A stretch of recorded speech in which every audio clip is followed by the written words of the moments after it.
सुबह 8 बजे से पहले कुछ भी नहीं खाना, शाम को 6-7 बजे के बाद कुछ भी नहीं खाना। 10 घंटे के ब्रैकेट में आपने खाया और सूर्यास्त होने के बाद कुछ नहीं खाया। कम खाने नहीं बोला जा रहा है, कम टाइम के गैप में, कम टाइम फ्रेम में खाने बोला जा रहा है। जब आप ऐसा करते हैं तो हम देखते हैं कि पेशेंट का जो नींद अच्छी हो जाती है, कॉन्स्टिपेशन ठीक होने लगता है, blood sugar blood pressure reduce होने लगता है, उनका दर्द कम होने लगता है, उनकी वीकनेस कम होने लगती है, उनका ब्रेथलेसनेस ठीक होने लगता है। Don't eat anything after sunset if you can do it.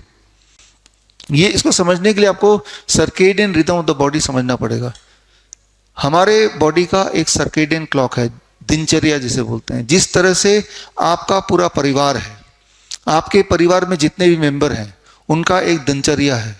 उसमें एक बच्चा होगा तो उसका भी दिनचर्या है। सुबह 6 बजे उठेगा, 6:15 बजे पॉटी जाएगा, फिर ब्रश करेगा, फिर ब्रेकफास्ट करेगा, फिर स्कूल वैन में चढ़ेगा, 2 बजे आ जाएगा, फिर ट्यूशन पढ़ने जाएगा, फिर खेलने जाएगा, फिर थोड़ा पढ़ाई करेगा, फिर रात को 10 बजे फिर सो जाएगा। और वो रोज चलता है, एवरी सिंगल डे। इसे कहते हैं दिनचर्या उसका। लेकिन आपका दिनचर्या उससे अलग हो सकता है। ऑफिस जाएंगे या खाना बनाएंगे और वो रोज चलता है। Every 24 hour it repeats. Anything which repeats every 24 our is called circadian rhythm. हमारे बॉडी का भी एक सर्केडियन रिदम है और जो कि हर 24 घंटे में रिपीट करता है। कौन सा हार्मोन कब कितना रिलीज होना है वो circadian rhythm of the body decide करता है। सर्केडियन रिदम को समझने के लिए आपको इतना समझना पड़ेगा कि मान लीजिए यहाँ पे एक ऑर्केस्ट्रा हो रहा है और यहाँ पे तबला वाला है, गिटार वाला है, पियानो वाला है, सारे बांसुरी वाला है, वो सब लोग बजा रहे हैं। आपको जो सुनाई दे रहा है दैट इज कॉल्ड म्यूजिक, क्योंकि उनके बीच में एक हार्मनी है, ताल मेल है। मैं क्या करता हूं, चालाकी से तबले वाले को या बांसुरी वाले को हिला देता हूं, उसे डिस्टर्ब कर देता हूं। वो डिस्टर्ब हो गया तब भी बजा रहा है। उसके डिस्टर्ब होने से क्या बाकियों का और उसका तालमेल बिगड़ेगा या कि नहीं बिगड़ेगा? बिगड़ जाएगा। लेकिन तब भी वो बजा रहा है और बाकी तब भी बजा रहे हैं। अब जो आपको सुनाई देगा that should be called as noise. Music नहीं रह गया। म्यूजिक और नॉइज में फर्क इतना ही है कि जब तालमेल इन बिटवीन खो जाए तो वो ही म्यूजिक नॉइज के रूप में सुनाई देती है। ठीक इसी प्रकार हमारी जो जिंदगी है, हमारी जो बॉडी है, हमारे बॉडी में हार्ट है, लंग्स है, स्टमक है, ब्रेन है, ये सारे इंस्ट्रूमेंट्स हैं ऑर्केस्ट्रा की तरह। इन सब के बीच में भी एक ताना बाना है, एक हार्मनी है। और जब इन सब के बीच की ट्यूनिंग ठीक रहेगी तो हमारी जिंदगी म्यूजिक बन जाएगी। अब जरा सोच के देखिए, ये सारा आप देख रहे हैं घड़ी में यही सारे जो गियर्स हैं पीछे लगे रहते हैं। मैंने इसको आगे कर दिया।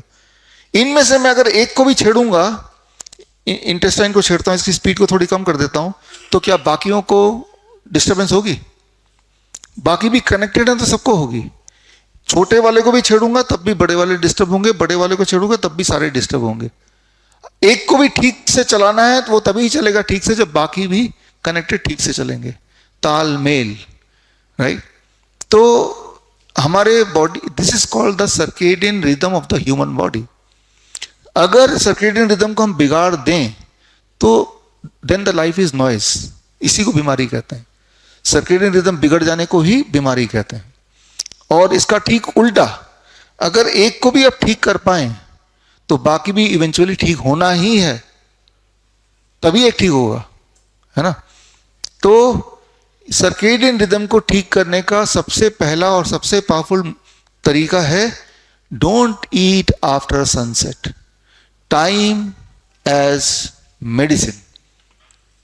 आपने देखा होगा चिड़िया है, बंदर है, जानवर हैं, एक पर्टिकुलर टाइम के बाद नहीं खाएंगे। वो इंसान ही है कि रात को 12 बजे भी खा सकता है, जोमेटो से मंगा सकता है, स्विगी से मंगा सकता है ना, आधी रात को। इंसान ही बीमार रहता है। बंदर को आप 7-8 बजे केले लेके दीजिए, रात को नहीं खाएगा, आपके ऊपर ही फेंकेगा, अगले दिन खाएगा वो। तो इंसान ने अपने नियम को ब्रेक किया, इसलिए हम बीमार रहते हैं। बड़ी से बड़ी बीमारी का आसान से आसान इलाज घर बैठे ही हो सकता है। अधिक जानकारी के लिए कांटेक्ट करें nearest doctor BRC clinic @ home।